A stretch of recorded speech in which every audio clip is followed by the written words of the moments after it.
And I'm really happy to move on to our next speaker, who's Georgia Panomitrou. Georgia, please join us on the floor. Hi. Hello, hi Chrisella. Hello, nice How to are meet you? you. I'm good, and how are you? I'm fine. Yes. Pretty, yeah. Really happy to have you here. You are a very experienced IT recruiter, and we've already had some talks about the recruitment earlier today with Renee, but you speak on another subject, which is remote working, which is, of course, has been relevant, has been a trend, but now has, I think, only become bigger. So I'm really excited to hear more about this, and my colleague will start sharing your presentation, and the floor is yours. Amazing. Thank you very much, Chrisella. Thank you. So, hello to you all. I am Georgia, and I'm Talent Acquisition Partner at Beat. Thank you very much all for joining this webinar. Today, we're going to talk about remote working and how this has evolved over the last few years. First of all, before proceeding, if you would like Lara to go next into the next slide, thank you. First of all, actually, I would like to share with you my own experience when it comes to remote work. I have been working from home for 1 year and some months now because of the COVID-19 situation. It actually has been, if not the first one of the first companies in my country, in Greece, that decided to go remote when COVID hit. In the beginning, it was a bit weird and difficult because, I love personal interaction. It's part of my job as well. But as the months, passed, I adapted to the situation, and I was trying to find ways to spend some constructive time in my home, like, cooking, exercising more, running outside in my neighborhood, or reading, some books. Of course, there are times that, I just can't, because we're still working from home. It's a bit weird, but I'm thinking, when losing my mom, that better days will come. I can hear my voice, so apologies for this. So Lara, could you please go next to the next slide? Amazing, thank you.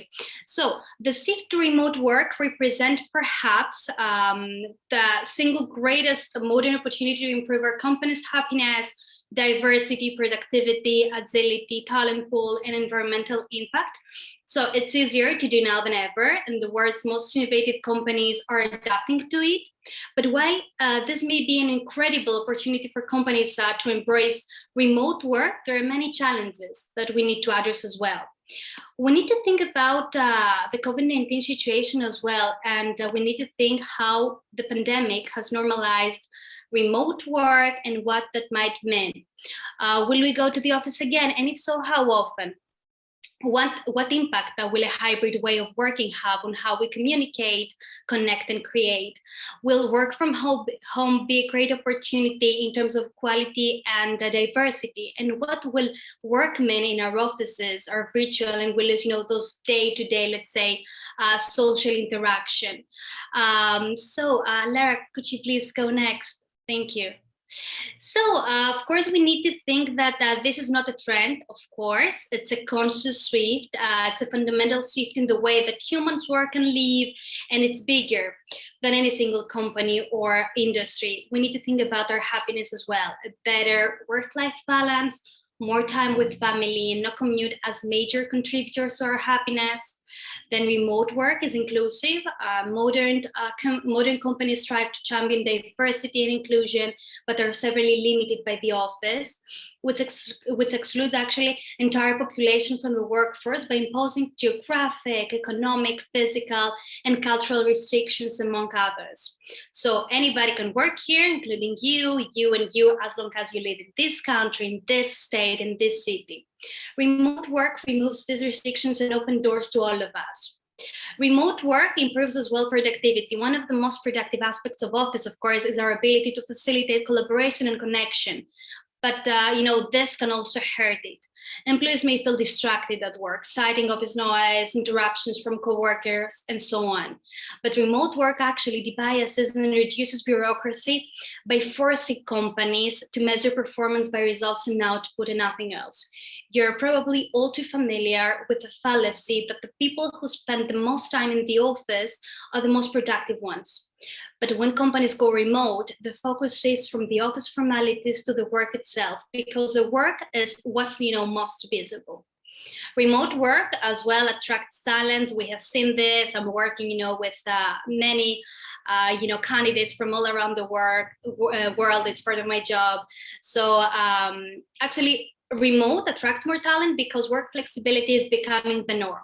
It means that we can have a company with a wider talent pool of candidates from all around the world. We need to think about agility as well. As organizations scale needs, it becomes harder to adapt to change. But when companies introduce work flexibility, they themselves become more flexible in the process. Companies are forced to adapt more efficient tools and processes, communicate transparently, irritate rapidly and openly, and of course, include everyone in the process. Last but not least, this is my favorite one actually. Of course, we need to think about environment. Remote work is better for the planet. We can prevent million tons of greenhouse gas emissions from entering the atmosphere by not commuting. Despite of all of these, nice points that I have mentioned, there are a number of challenges that arise from working outside of the office. So Lara, could you please go next? Thank you. Of course, we need to think about managing a project. So starting right at the top, the biggest challenge that I can consider with remote working is managing projects. So when your team is spread out across multiple locations.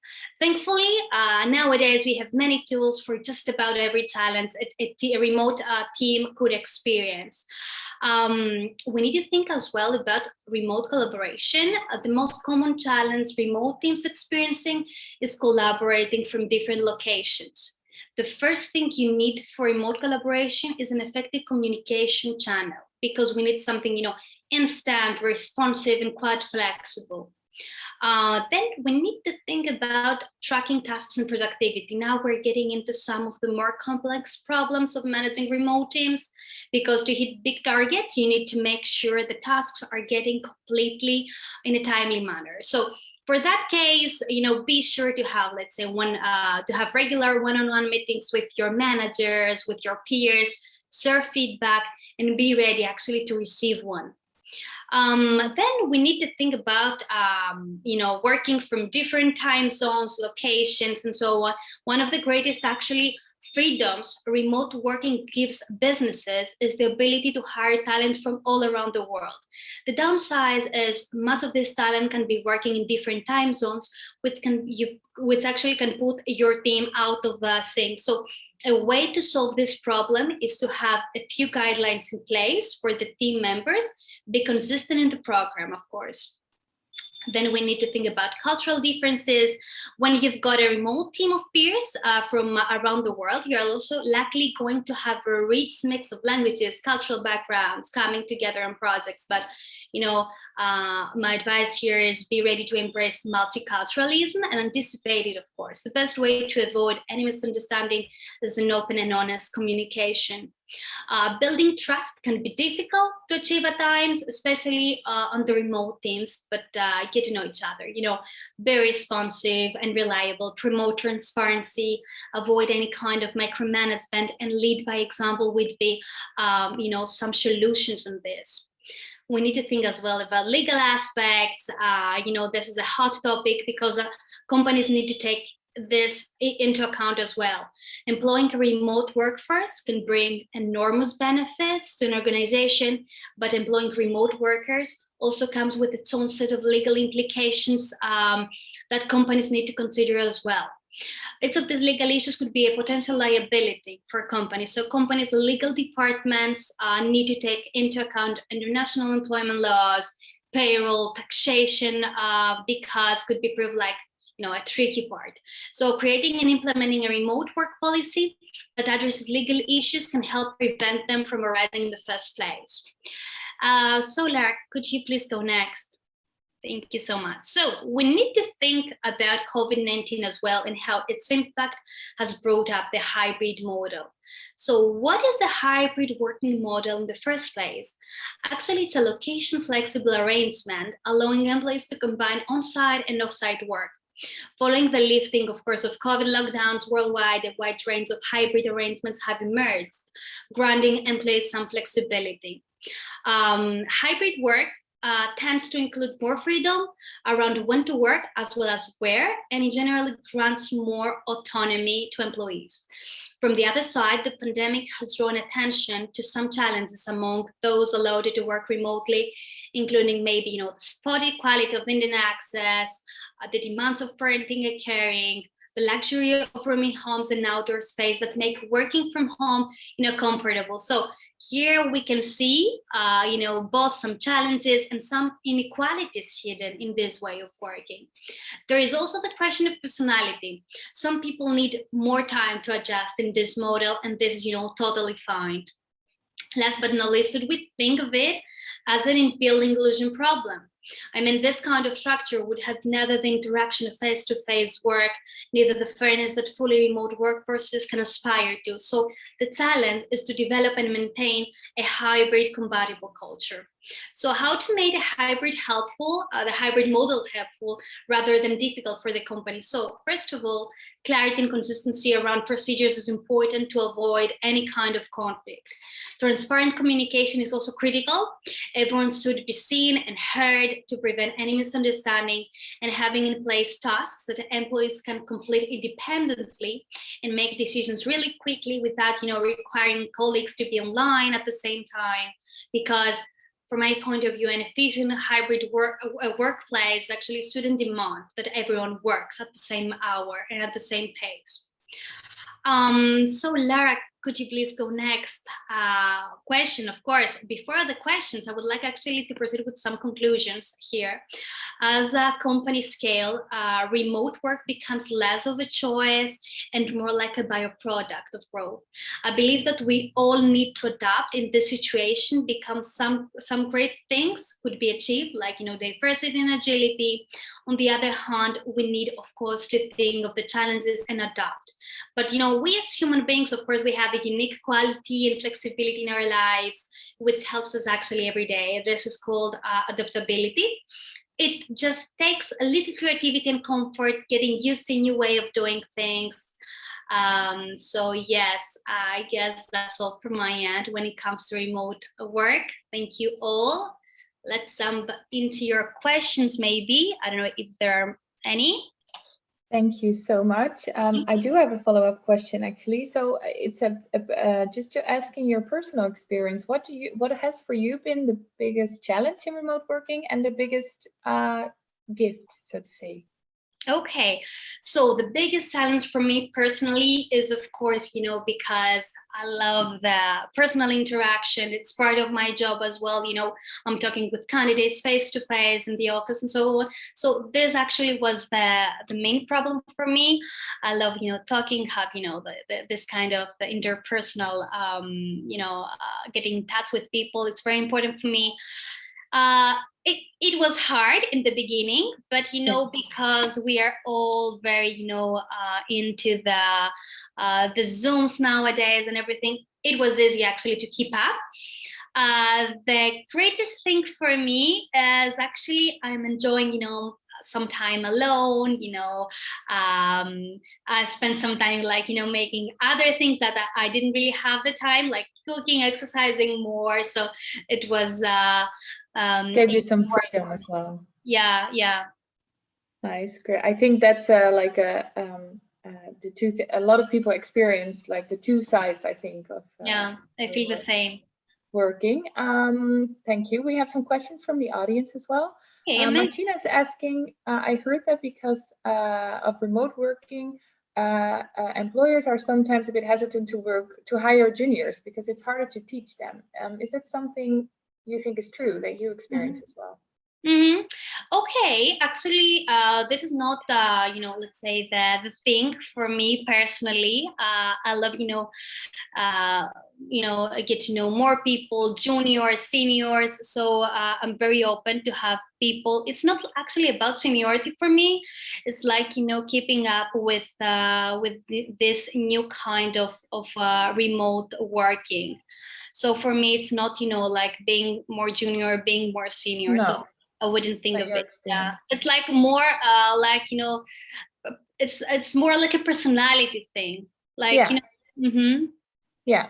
Okay.